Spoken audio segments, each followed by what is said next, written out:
visto a lo largo de nuestra formación.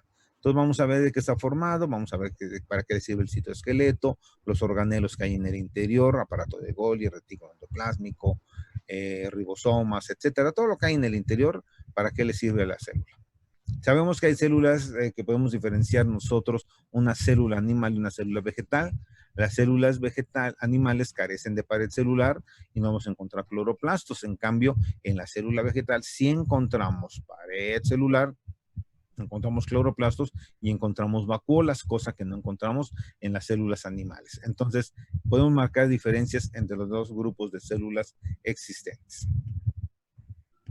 Entonces, la primera parte que vamos a ver es una red de proteínas que se encuentra dispersa en todo el citoplasma. Está formada por proteínas. Esta estructura, el citoesqueleto, no se ha encontrado en bacterias, ya lo habíamos comentado cuando empezamos a ver la estructura celular bacteriana. Esto es exclusivo de organismos eucariotas. ¿Por qué?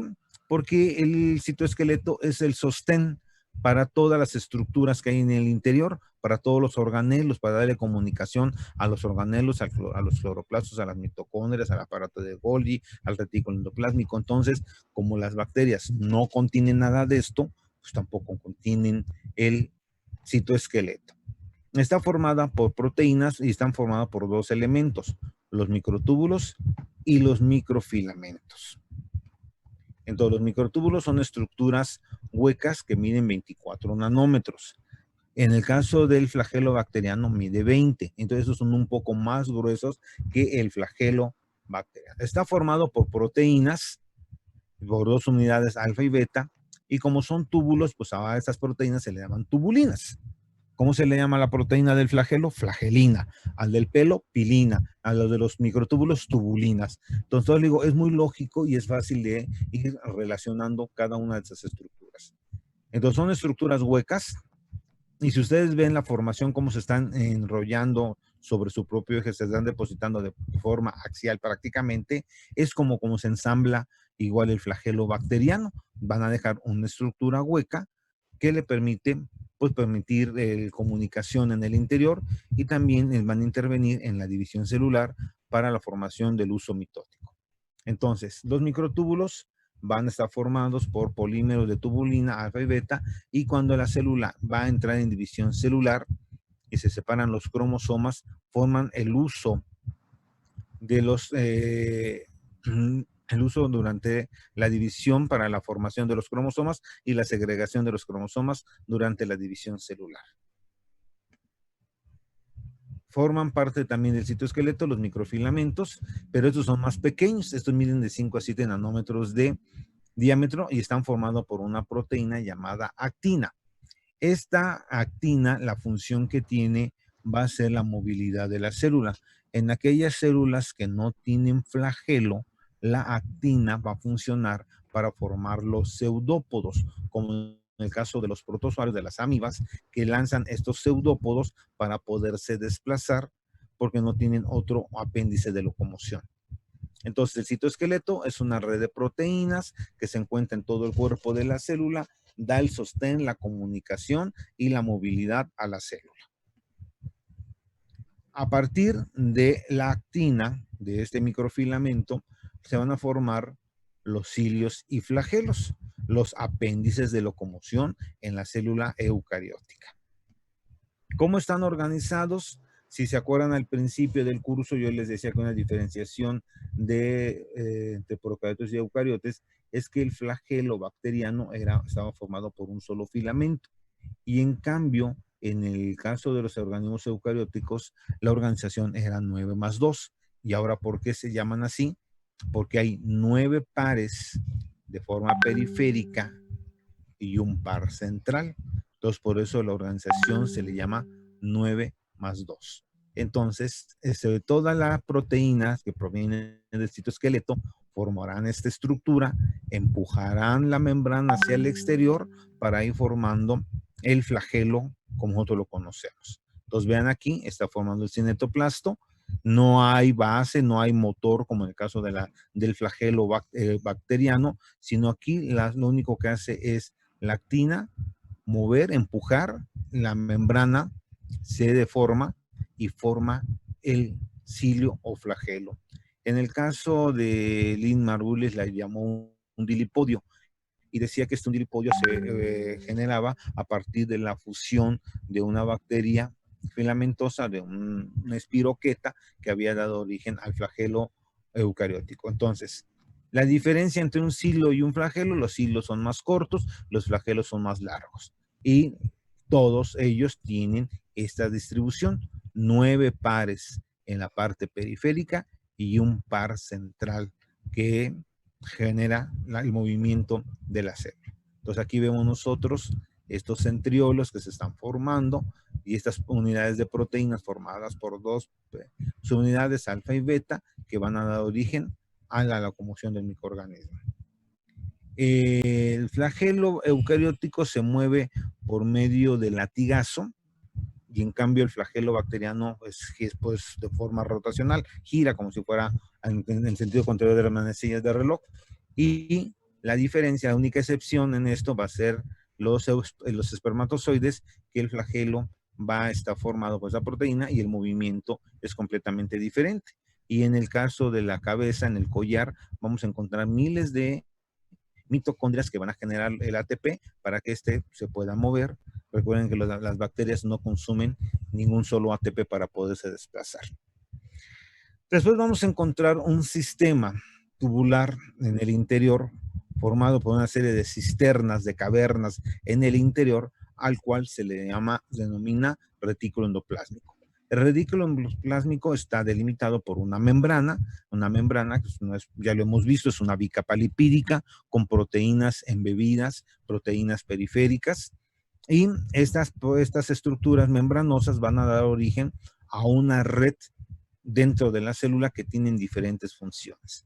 Podemos diferenciar 2 tipos de retículo: el retículo endoplásmico rugoso, que va a estar pegado al núcleo, y el retículo endoplásmico liso. Y entonces, ¿cuál es la diferencia entre estos dos?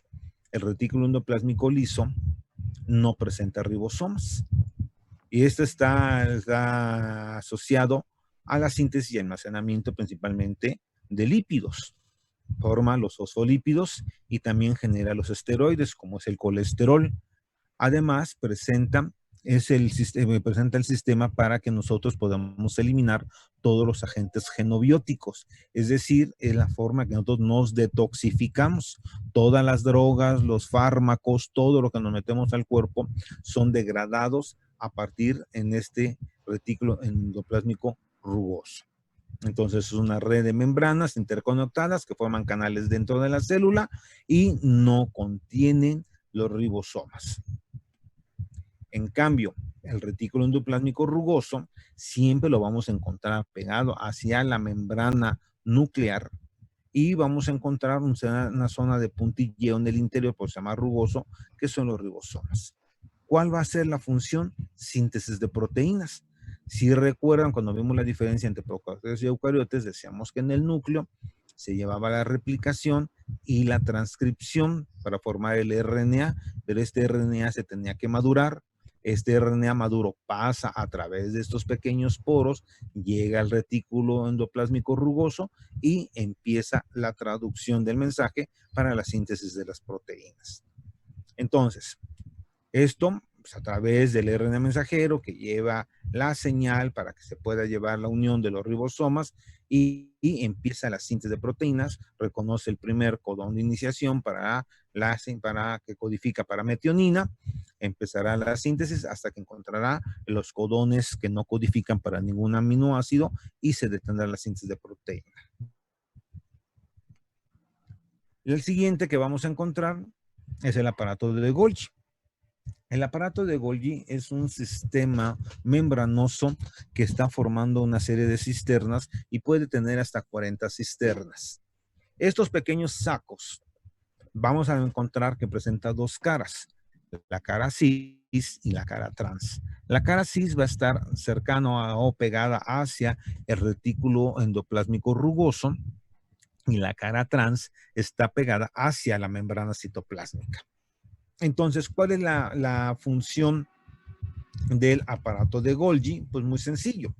Cuando la proteína es sintetizada en el retículo endoplásmico rugoso, esta proteína inmadura saldrá a través de una vesiculita.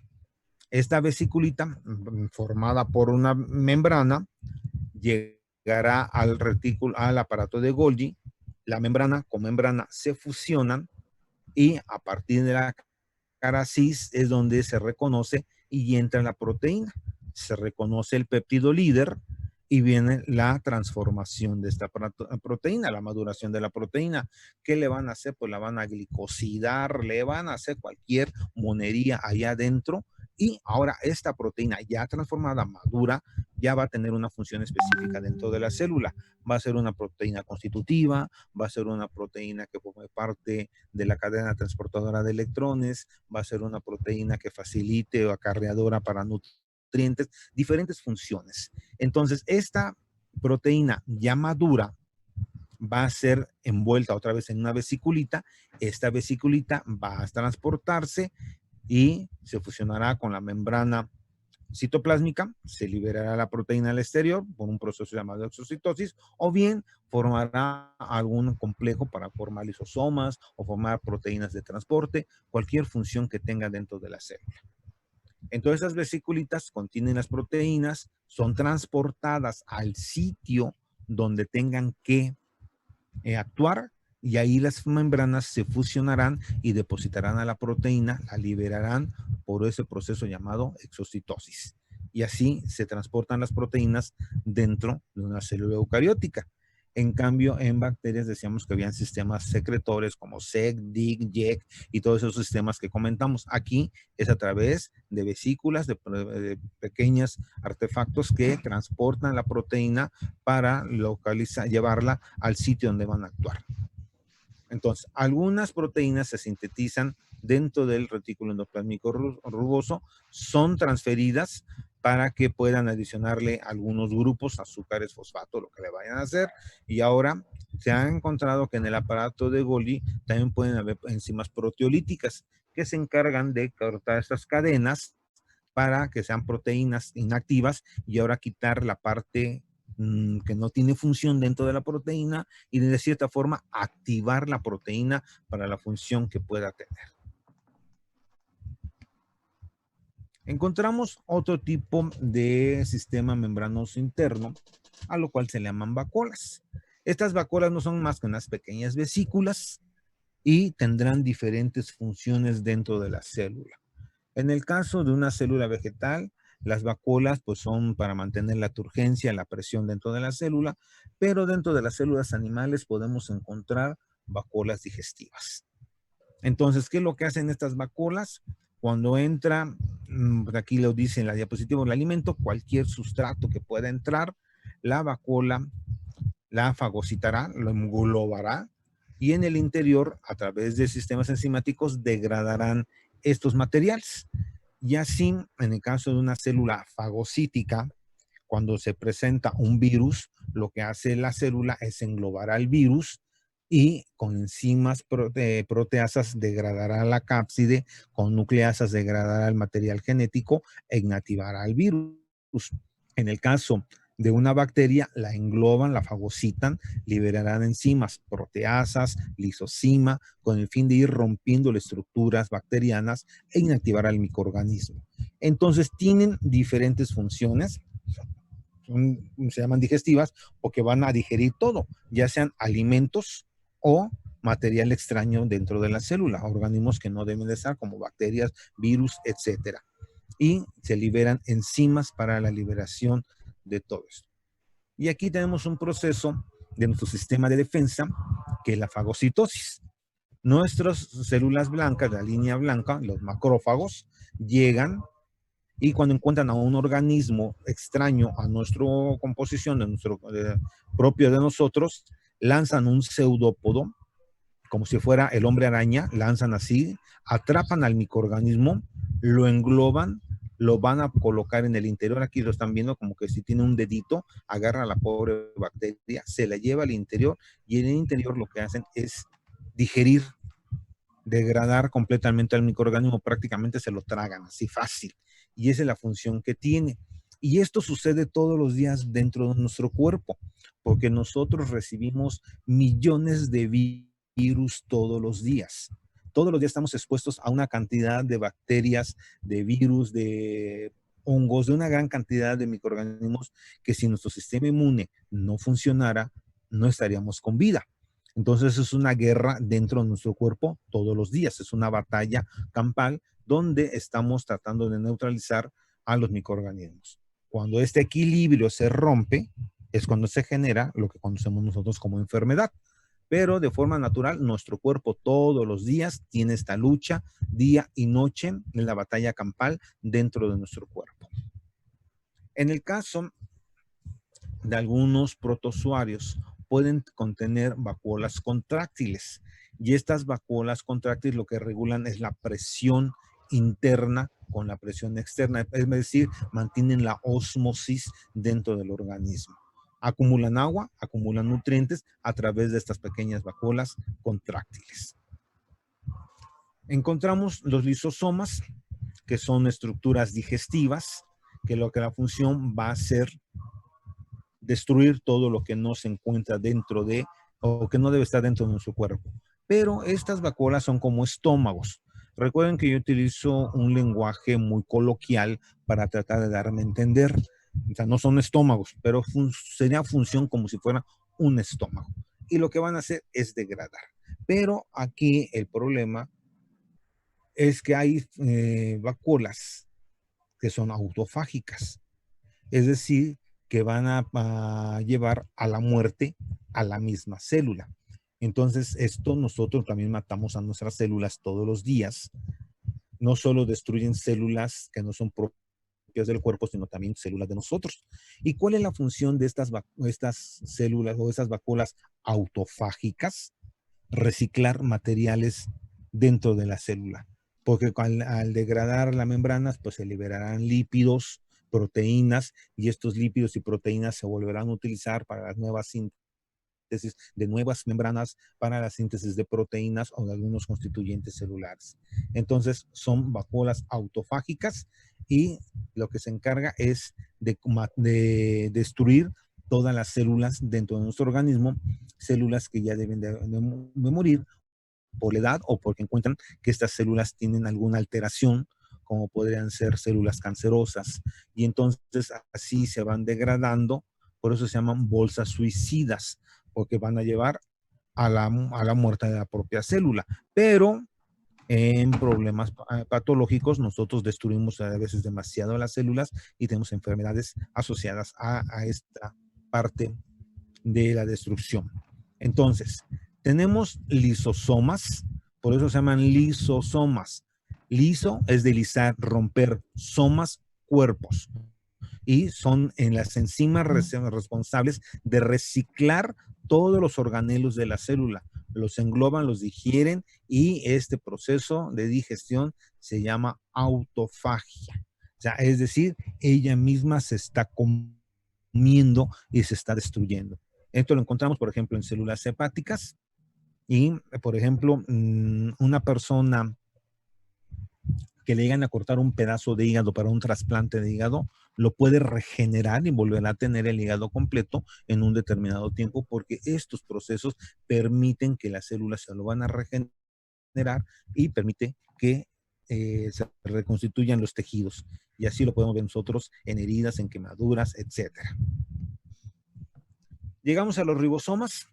Los ribosomas pues, están constituidos por RNA y proteínas. Ya lo habíamos comentado en célula bacteriana y nada más vamos a marcar la diferencia. Decíamos que los ribosomas hay de dos tallas moleculares de coeficiente de sedimentación 70 y 80S. Y les había comentado que las bacterias tienen un coeficiente de sedimentación 70S y los eucariotes 80S. Bueno, eso es lo que se nos dice en la teoría, pero en realidad no es cierto. Los eucariotes tenemos tanto ribosomas 70S como 80S, es decir, tenemos los dos tipos de ribosomas. ¿Y de dónde sale esto, verdad? Entonces, recordemos la diferencia. Los ribosomas bacterianos son 50 más 30, da un total de 70S, y 60 y 40 nos da 80S. Pero estos 70S de dónde provienen, por qué nosotros lo tenemos si no somos procariotes. Bueno, ahorita lo vamos a averiguar de dónde salen estos. Y esta tablita ya se las había yo eh, dado cuando vimos la célula procariótica y le dije que lo importante era diferenciar las dos unidades que están formando los ribosomas y pues, que pues, tuviéramos en mente de que existen proteínas, pero yo no les vamos a preguntar con lujo de detalle cuáles son las proteínas que están formando los ribosomas. No es el objetivo del curso, sino que ustedes sepan diferenciar a las dos células en general. La función de los ribosomas es la síntesis de proteínas, se une las dos unidades, la pequeña y la grande, vuelve otra vez el mensajero, se traduce y se lleva a la síntesis de proteínas. Esa es la función que tienen los ribosomas. Ahora, dentro de los organismos eucarióticos, cuando vimos al principio del curso, hablamos de la teoría endosimbiótica, es decir, que dos organismos primitivos procariotes se fusionaron para dar origen a una estructura celular y formar a la célula eucariótica. Entonces, una de ellas es la mitocondria. La mitocondria mide aproximadamente 1 a 2 micrómetros de largo, es decir, mide lo mismo que una bacteria. Y una célula, dependiendo de la actividad del tejido de la célula, la necesidad de energía será el número de mitocondrias que se tenga. Por ejemplo, si están acostumbrados a hacer una actividad deportiva, que andar en bicicleta, hacer fitness, correr, nadar, lo que sea. Como ustedes están moviendo el músculo continuamente, pues van a tener mayor demanda de energía y por lo tanto, pues van a tener mayor número de mitocondrias. Por ejemplo, una persona que corre la maratón, pues tiene más mitocondrias que un godínez que se la pasa sentado todo el día en la oficina, aunque sea la misma función de la pierna de caminar. Pero como no se requiere tanta energía, pues no se tiene tantas mitocondrias. Y ahorita en este confinamiento, si una persona dedicaba a hacer ejercicio y ahora está más sedentario, pues disminuye el número de mitocondrias que está en la célula. Y cuando vuelva a retomar su actividad física, volverá a incrementarse el número de mitocondrias dentro de la célula. ¿Cómo está constituida la membrana? La mitocondria está formada por dos membranas. Una membrana externa compuesta por 50% de lípidos y 50% proteínas. Pero la membrana interna está constituida por 80% proteínas y 20% lípidos. ¿A qué se parece esta membrana interna? Pues a la membrana citoplásmica. Recuerdan cuando hablamos de la membrana citoplásmica, dijimos que tenía un alto contenido de proteínas y menos concentración de lípidos. Entonces, esto fue lo que la señora Lynn Margulis fue lo que empezó a describir por cuál generaba la teoría endosimbiótica. Entonces, es la primera característica de que la mitocondria proviene de una célula bacteriana. La membrana mitocondrial no presenta esteroles, es decir, la membrana bacteriana tampoco presenta esteroles. Entonces, esta estructura es menos rígida y es permeable. Además, presenta poros muy grandes, cual le permite el paso de iones y por esa razón también pueden pasar a través de ella los ATPs en el que se están generando en la mitocondria y pasarlo al citoplasma para que lo utilice la célula eucariótica. La membrana interna va a presentar una serie de invaginaciones, a lo cual va a formar crestas. Y aquí en las crestas vamos a encontrar una zona de puntillero donde vamos a encontrar los ribosomas que llevan a cabo la síntesis de ATPs. En el citoplasma o la matriz mitocondrial vamos a encontrar ribosoma 70S. Ahora, otra vez, ¿de dónde vienen los 70S? Pues de bacterias. Por eso nosotros los eucariotes tenemos también ribosomas 70S porque están en las mitocondrias. Además, el DNA que hay dentro de la mitocondria es DNA doble cadena circular cerrado covalentemente y se replica de forma autónoma del núcleo celular.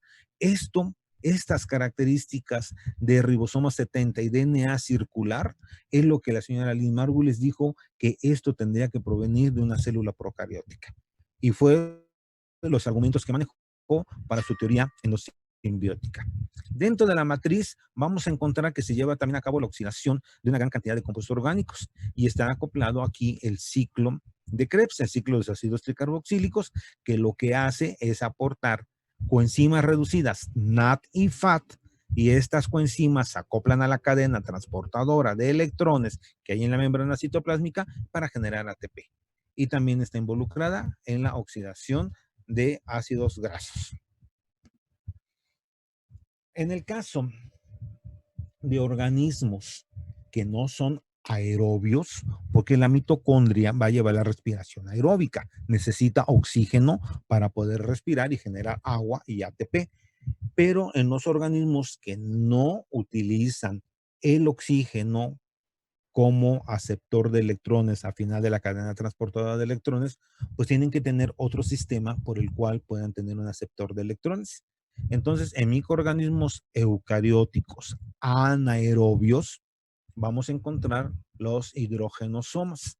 Los hidrogenosomas están formados por un sistema membranoso interno, el cual va a tener la función igual que la mitocondria, es decir, va a llevar a cabo la obtención de ATP, al igual que la mitocondria. La única diferencia es que no va a tener el oxígeno como aceptor de electrones. Y entonces va a llegar a través de la glicólisis, lleva pirúvico, el pirúvico me genera CO2 e hidrógeno que viene del ciclo de Krebs, hasta ahí vamos bien, y el acetilcoenzima A través del hidrogenosoma me va a generar acetato, pero el ADP con el pirofosfato me genera ATP. Y entonces este viene a partir del hidrogenosoma, va a producir hidrógeno, CO2, acetato y ATP. Esto es a través de una enzima llamada ferrodoxina oxidorreductasa o hidrogenasa, que es lo que utilizan para llevar a cabo la obtención de energía. Por ejemplo, esto lo lleva a cabo un organismo dinoflagelado, un protozoario llamado tricomonas, que es un protista. Esto se encuentra, es un microorganismo ciliado y se encuentra en el rumen de animales y en lodos y sedimentos donde no hay prácticamente oxígeno. La siguiente estructura es el cloroplasto. El cloroplasto nada más lo vamos a encontrar en organismos fotosintéticos. Estas miden entre 5 a 10 micrómetros de largo y pueden tener entre 5 a 10 cloroplastos las células para la obtención de energía. Ahora, como las mitocondrias, el cloroplasto también está formado por dos membranas, una membrana exterior y una membrana interior. La membrana interior va a formar una serie de pliegues, lo que va a dar origen a la grana, a todos los tilacoides, para llevar a cabo la síntesis o la obtención de energía a partir de la fotosíntesis. Entonces se forma el estroma, formada por los tilacoides, y encontramos estas estructuras dentro de la célula. Ahora, dentro del cuerpo de la mitocondria, va al igual que en del cloroplasto, al igual que en la mitocondria, vamos a encontrar DNA circular cerrado covalentemente, y aquí en el estroma se va a llevar a cabo el ciclo de Calvin-Benson. Entonces, la membrana del tilacoide va a ser impermeable a iones y a metabolitos, pero la función es principalmente generar la fuerza protón motriz, los protones, para poder llevar a cabo la síntesis de ATP. Esto se lleva a través del proceso de fosforilación cíclica y la fosforilación acíclica. Y por lo tanto tiene que tener pigmentos, antena, que le permita captar la energía luminosa, transportar los electrones por medio de rompimiento de agua, genera el movimiento de los protones y al final, a través del movimiento de los protones, generar la energía como ATP. Entonces, en el estroma ya les dije que encontramos nosotros ribosoma 70S, encontramos la enzima rubisco, que es importante en el ciclo de Calvin-Benson para la fijación del CO2, los ribosomas son 70S, y encontramos un DNA circular cerrado covalentemente, al igual que las bacterias. Y por último, encontramos el núcleo bacteriano. Entonces, es la parte más grande que se va a encontrar dentro de la célula. Está rodeado por una membrana y en él se va a encontrar el núcleo rodeado por una membrana donde la membrana nuclear no es continua, va a ser muy irregular, va a formar pequeños canales a través de proteínas que forman canales específicos y aproximadamente el 80% de la superficie de la membrana nuclear presenta poros, lo cual le permite mover iones del exterior al interior por la entrada de nucleótidos para la síntesis de ácidos nucleicos, pero también le permite la exportación, el transporte del RNA mensajero para la síntesis de proteínas. Entonces, en el interior del núcleo vamos a encontrar el nucleosoma. Dentro del nucleosoma encontramos una zona conocida como nucleolo, en la función del cual es llevar a cabo la síntesis del RNA ribosomal y poder llevar a cabo la síntesis de estos ácidos nucleicos importantes para la síntesis de proteínas. Las proteínas ribosomales se sintetizan en el citoplasma del núcleo y son transportadas a través de estos poros hacia los lugares donde se tiene que llevar a cabo la síntesis. Entonces, aquí se combinan el RNA y se forman las unidades de las dos partes del ribosoma, el 60 y 40. A estas son exportadas del núcleo hacia el citoplasma para llegar al retículo endoplásmico rugoso y llevar a cabo la síntesis de proteínas. El cromosoma no se puede observar tan fácilmente en un microscopio óptico, sino con diferentes técnicas específicas para poder teñirlo. El DNA está asociado a una proteína llamada cistonas, cosa que no hay en las células bacterianas, y durante el proceso de duplicación, estos se tienen que combinar, replicarse y ser condensados hacia la nueva célula, a la célula naciente. Entonces, las histonas son moléculas responsables del enrollamiento del DNA, son proteínas básicas. En el caso de las bacterias las llamamos dominios. Aquí se va a formar la histona con el ácido nucleico para darle el origen al nucleosoma. Y esto va a permitir que las cargas negativas del ácido desoxirribonucleico, los grupos fosfato, interactúen con las proteínas básicas para dar la estabilidad. Existen 5 histonas: H1, 2A, 2B, 3 y 4. 2A, 2B, 3 y 4 se van a combinar para formar una unidad de 4. Y 4 van a formar un octámero. Esto permite que el DNA se vaya enrollando y la histona 1 se adhiere por la parte de afuera del octámero para darle estabilidad a todo el nucleosoma. Entonces se van formando el complejo. Aquí se van uniendo las histonas, la 2A, 2B, 3 y 4, y la histona 1 por afuera para darle esta estabilidad hacia el nucleosoma y así evitar que el DNA se pueda degradar. ¿Cuáles son las funciones del DNA dentro de la célula eucariótica? Al igual que lo que vimos en los procariotes, se replica, se transcribe y se traduce. Es lo mismo, el mismo dogma central de la biología molecular. La replicación, también se abre la horquilla de replicación, se lleva de la misma forma, una cadena directriz se sintetiza continuamente y la cadena retardada se sintetiza en pequeños fragmentos llamados fragmentos de Okazaki. Entonces, permite que se abra la replicación siendo polimerasas delta y alfa y las enzimas responsables para todo este proceso, a diferencia de las células eucarióticas. Entonces, lo que se lleva a cabo, pues, es la transcripción, se sintetiza el RNA mensajero, este RNA mensajero se va a traducir y permite la síntesis de proteínas. Para que se pueda llevar a cabo la transcripción de la información que hay en el DNA, se necesitan RNA polimerasas para que puedan sintetizar los diferentes RNAs y la síntesis de proteínas. Al final, pues, vendrá la traducción. Recordemos que la replicación y la transcripción se lleva a cabo en el núcleo. El RNA mensajero va a ser transportado al retículo endoplásmico rugoso en el citoplasma y ahí se llevará a cabo la síntesis de proteínas. Y como resumen, tenemos nosotros, el núcleo es una estructura muy grande, central, rodeada por una doble membrana que va a contener al nucleolo y a los cromosomas. La función, pues tiene toda la información genética, regula toda la función y toda la identidad que tiene el organismo. El nucleolo es un cuerpo granular dentro del núcleo que consta de RNA y proteínas. Aquí se lleva a cabo la síntesis de ribosomas y se ensamblan las unidades ribosómicas. Los cromosomas son formados por DNA y proteínas llamadas cromatina, y van formando una estructura cilindral enrollándose sobre su propio eje, parece compactando. La función contiene todos los genes. Un gen es la unidad de información básica que presenta la célula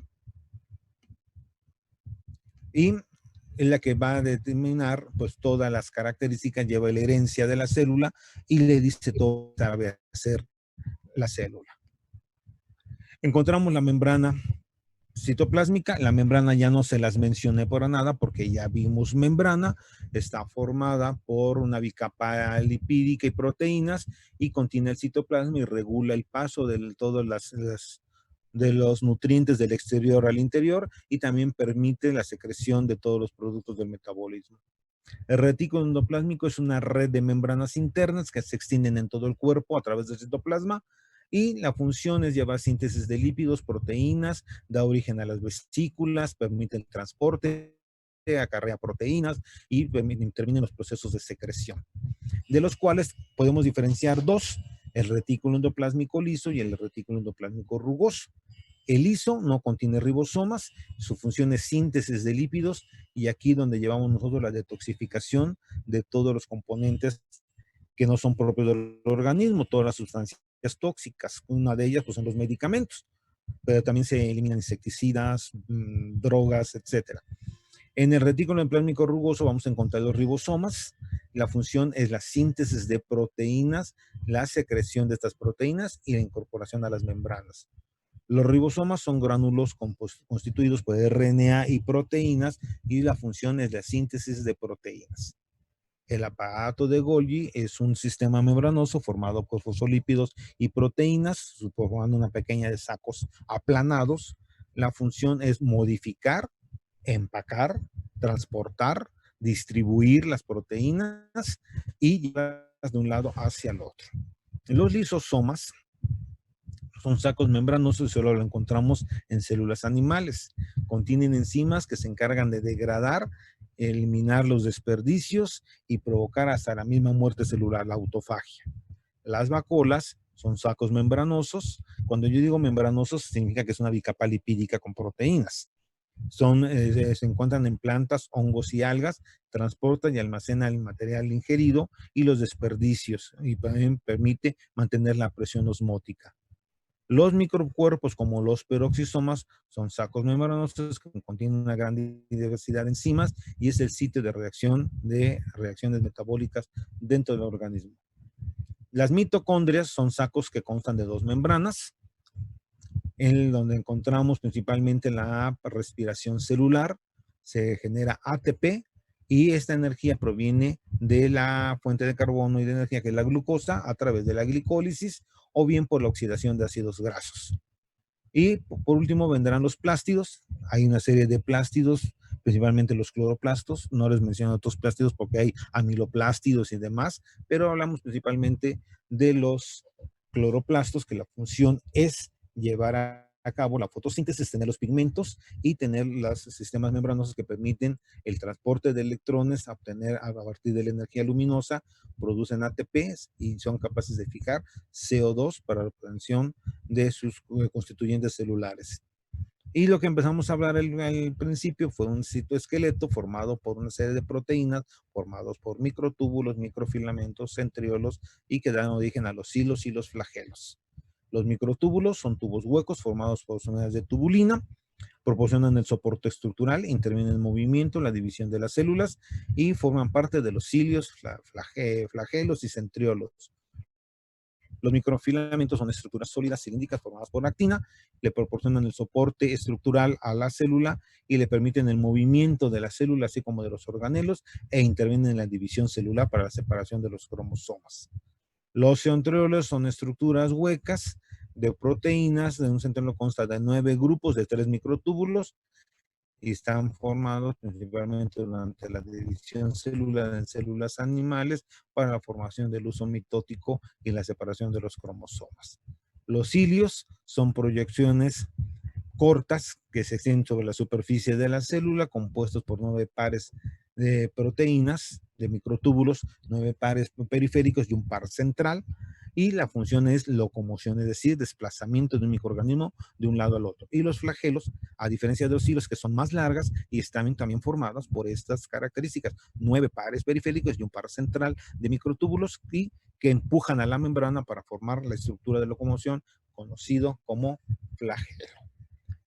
Y hasta aquí terminaríamos nosotros la célula eucariótica.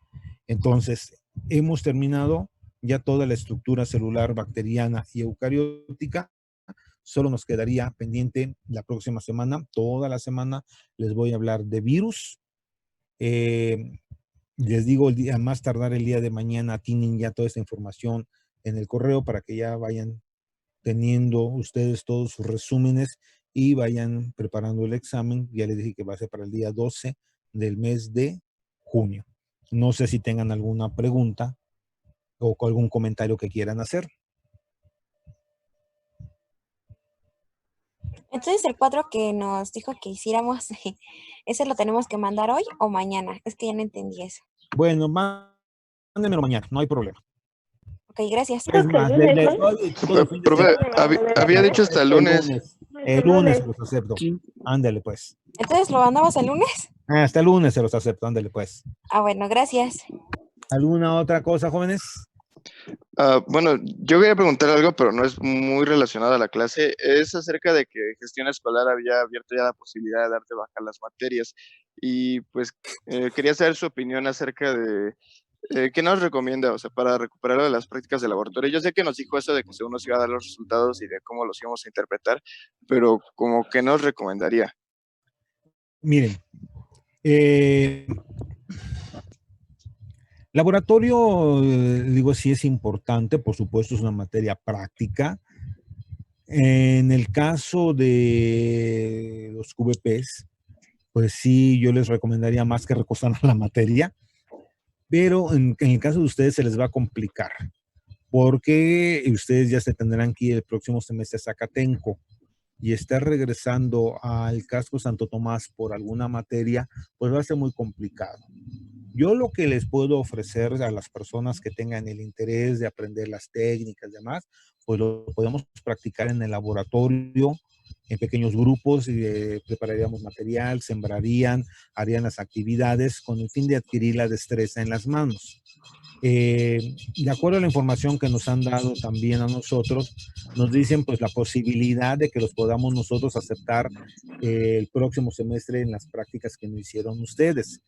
Yo no tendría ningún inconveniente, pero también tendremos que ver cuál es la capacidad que va a tener qué número de alumnos recibimos el próximo semestre. Yo no tenía ningún inconveniente de recibir 10, 15 alumnos más, siempre y cuando hubiera espacio en el laboratorio y que a ustedes se les acoplara a sus horarios que tengan allá ustedes en Zacatenco. Entonces, eso es lo que yo les puedo ofrecer. Es, pues, los que quieran hacer las prácticas las hacemos en la forma que se pueda hacer a lo largo del próximo semestre, si es que tienen la inquietud, el interés de aprender la parte del laboratorio. Yo les recomendaría pues que pues si van a acreditar el curso de la forma teórica, pues avancen, porque el siguiente curso que llevan es de bioquímica microbiana y realmente ahí no van a hacer nada de siembras, es prácticamente ellos les dan los cultivos y ustedes van a montar las reacciones para mover las pruebas, determinar la respiración, ver cómo se lleva a cabo tal metabolismo, pero realmente no es nada de